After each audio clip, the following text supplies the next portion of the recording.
Ring around the rosy pocket full of posies, ashes, ashes, we all fall down.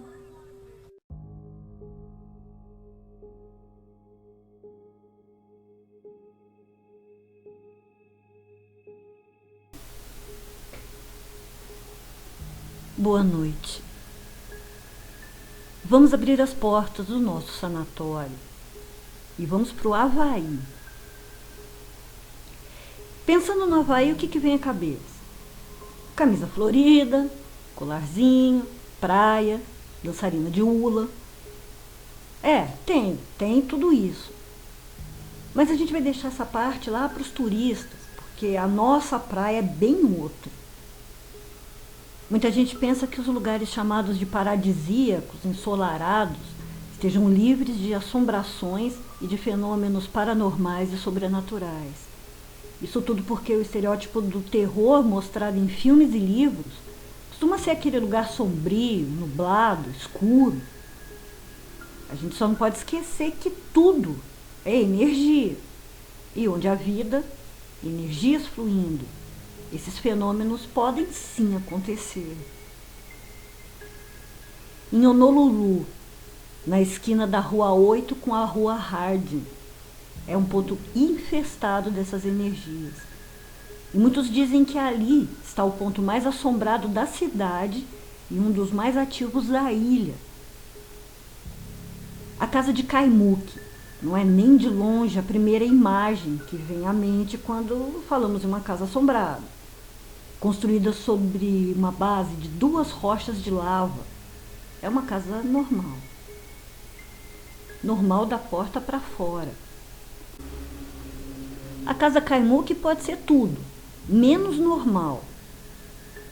Isso porque uma criatura, uma entidade perigosa, reside na casa. E ao que parece se apossou de todo o terreno. É um kasha. Segundo os japoneses, seria uma entidade comedora de cadáveres humanos. É um carniçal que habita crematórios, necrotérios e funerárias. Sua forma original é tenebrosa. São bípedes deformados com cerca de 2 metros de altura e descarnados. Dizem que tem um cheiro muito ruim. Em algumas representações japonesas, o kasha teria a cabeça de leão e é envolvido pelo fogo do inferno. Dizem também que podem tomar a forma de um gato, quase igual a todos os gatinhos que a gente vê por aí. Mas se você olhar bem, com um mínimo de conhecimento, não é. Costumam assumir sua forma verdadeira quando estão para se alimentar e preferem o fim da tarde ou dias nublados para agir. O kasha também pode usar um cadáver como se fosse uma marionete. Mas depois sempre o come. Em sua forma invisível, entram em velórios para esperar a hora certa para se alimentar. E a fome dessa entidade é insaciável, por isso mesmo, estão sempre atrás de cadáveres. E, assim como eu, vocês devem estar se perguntando, se o kasha é um demônio do folclore japonês, o que ele está fazendo numa casa no Havaí? Não está de férias, com certeza. Pesquisadores do sobrenatural e também pessoas que conhecem a história da casa de Kaimuki dizem que esse kasha foi, digamos que produzido, formado na própria casa, por causa de tudo que aconteceu lá. É um lugar onde a energia da morte reina absoluta e forte. E acredita-se que a maneira como o kasha se formou foi antes da década de 40, quando uma família de imigrantes japoneses comprou a casa. Possivelmente tenham sido eles os primeiros moradores. Contam que em algum momento, e por ser uma história muito antiga, não se tem muitos detalhes, muitos registros, um marido matou a esposa e os 2 filhos. Picou os corpos e os enterrou no jardim. O mais estranho é que o corpo da mulher e do filho estavam onde ele indicou, porque ele confessou. Mas o corpo da filha mais nova nunca foi encontrado. Nem ele sabia onde estava. Apesar de algumas pessoas dizerem que tudo não passa de lenda, a verdade é que até a polícia foi chamada mais de uma vez até a casa. E há notícias sobre esses acontecimentos inexplicáveis nos jornais locais. Uma dessas vezes em que foi preciso a presença dos policiais foi em 1942. Eles receberam uma ligação de uma mulher desesperada, que só repetia: ele está tentando matar meus filhos. Como ela estava muito alterada, não respondia as perguntas pelo telefone, os policiais acharam melhor ir até Caimuque para ver o que estava acontecendo. Logo que chegaram à casa, antes mesmo de entrarem, ouviam gritos, sons de batidas, e aí arrombaram a porta. Mas tudo o que conseguiram fazer foi ficar olhando, chocados e apavorados. As 3 crianças estavam sendo esmurradas, arremessadas na parede, jogadas no chão, e tudo isso por uma força invisível. Todos na casa ficaram bastante machucados, e ao relatar o que tinha acontecido a um repórter do jornal, a mãe das crianças disse que já fazia algum tempo que as coisas estavam estranhas. Tinham pesadelos, queda de temperatura, sons estranhos, arranhões atrás das paredes. Mas, segundo ela, o que teria causado a fúria daquela entidade foi quando o seu filho mais novo disse que estava sentindo um cheiro de fantasma. Ela acredita que esse tal cheiro de fantasma seria o cheiro de carne em decomposição, que sempre surgia no ar, durava alguns minutos e desaparecia. Logo depois disso, o ataque aconteceu. A família abandonou a casa no dia seguinte. Em 1977, outro ataque violento. 3 garotas alugaram a casa por alguns dias. Certa noite, os vizinhos as ouviram gritando, muito barulho na casa, e aí, mais uma vez, a polícia precisou seguir até a casa de Caimuque. Quando chegou ao local, elas estavam ainda dentro da casa, gritando, apavoradas, histéricas. O policial as tirou da casa.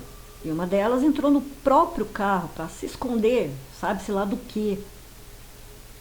Foi quando ela começou a se debater, a arranhar o pescoço. Parecia que estava sufocando.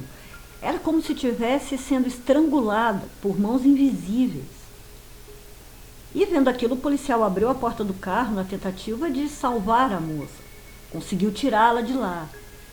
Mas não antes de algo, como ele descreveu, como uma mão. Uma coisa inumana, grande, de garras compridas, agarrasse seu braço. Imediatamente, ele colocou as moças na viatura, que não pegava. A bateria provavelmente foi drenada pela entidade. E o jeito foi colocar as garotas de novo no carro delas e levá-las para algum lugar seguro. Só que o ataque àquela moça recomeçou. Quase morta, muito machucada. Ela só escapou porque o policial conseguiu tirá-la de novo do carro. E por muitos dias ela ficou sem conseguir falar por causa da garganta ferida, além, claro, do trauma. Mais alguns anos passaram e um casal asiático se mudou para casa. Depois de uns dias, os vizinhos começaram a ouvir estrondos, batidas e gritos. E logo imaginaram que poderia ser a briga do casal, uma briga bem violenta. E, de novo, chamaram a polícia. Os policiais vieram, esperando encontrar uma cena de violência doméstica. E foi aí que o casal contou que estavam sendo atacados por algo que não conseguiam ver. Mas alguns meses antes disso, a mulher relatou que na primeira noite deles na casa, ela acordou no meio da madrugada, porque estava sentindo o quarto muito frio. foi quando viu uma figura tenebrosa flutuando no ar. Disse ter a impressão de ser uma mulher por causa dos cabelos compridos, mas não tinha braços e nem pernas. Apavorada, ela tentou acordar o marido, mas a coisa já tinha sumido. Então, muito assustados, no dia seguinte chamaram um padre que os aconselhou a fazer ofertas de pão e água a esse espírito todas as noites. Disse que o que havia ali era um demônio carniçal, criado a partir de todas as mortes que aconteceram na casa. Quando o padre disse a eles do que se tratava, o casal identificou o demônio como sendo um caixa. Só que mais mortes aconteceram na casa de Kaimuki. 2 mulheres eram casadas já há um bom tempo, quando resolveram se mudar para lá. Só que uma delas acabou se envolvendo também com um homem, até ele descobrir que a namorada já era casada com outra mulher. Totalmente transtornado, ele invadiu a casa, matou as 2 e se matou em seguida. Alguns dias depois, os corpos foram encontrados. E aí, com todas essas histórias se espalhando, ninguém mais quis morar em Kaimuki. Então, em 2016, a casa foi demolida e um pequeno prédio residencial foi erguido ali, no mesmo lugar. Eu nem preciso falar que foi uma péssima ideia. Os moradores do edifício relatam mudanças de temperatura, têm pesadelos, ouvem batidas e arranhões nas paredes e sons de grunhidos, além do cheiro de carne podre que surge do nada e some de repente. Alguns já foram embora por medo de serem atacados. A presença dessa entidade pode ter tornado impossível que a energia de pessoas vivas permaneça ali em segurança. E o caixa, por meio de tantos ataques, esteja tentando conseguir mais cadáveres para poder se alimentar. Nem só de ula-ula é feito o Havaí. Logo eu volto com mais um lugar perdido no mundo, mas um lugar onde os fantasmas são os donos. Doutora Plague fechando as portas do sanatório. Boa noite.